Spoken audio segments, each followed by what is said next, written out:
অনেকদিন তো বেকার বসে রয়েছি, চল একটা ভিডিও বানাবি। দেখিস না ফেসবুকে ঢুকলেই লেউটার ভাইয়ের ভিডিও চলে আসে। ও লেউটার ভাই, জাঙ্গে বাসা লেউটার ভাই তো বন্ধু, তুই চিনতে পারছিস?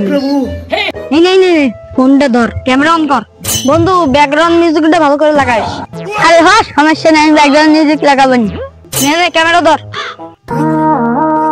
প্রেরণার আরেক নাম হরফল লেউটার ভাই। লেউটার ভাইয়ের জাঙ্গে বাসা ছাড়া কোনো ক্ষমতা নেই। কাট কাট কাট, কিরম হয়েছে? ভালো হয়েছে বন্ধু। এই এদিকে এসো, আর ওই ছাতাটা নিয়ে এসো, আর এই বাইকের চাবিটা নিয়ে এসো। আসো। लेकिन ये साला कर क्या रहा है यहाँ पे? এই লেউটার ভাই বলেন।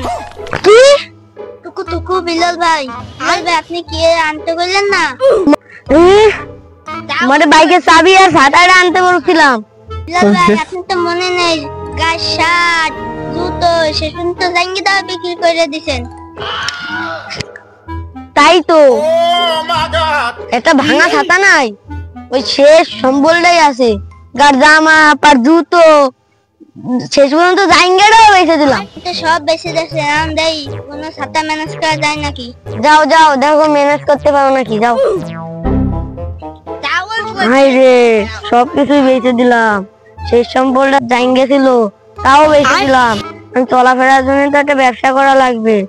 ও আইডিয়া, পাবলিককে বোধাই বানাবো। 100 টাকার বই 1000 টাকায় বেচবো, তবে তো আমার এক মাসে 50-60 হাজার টাকা উঠে যাবে।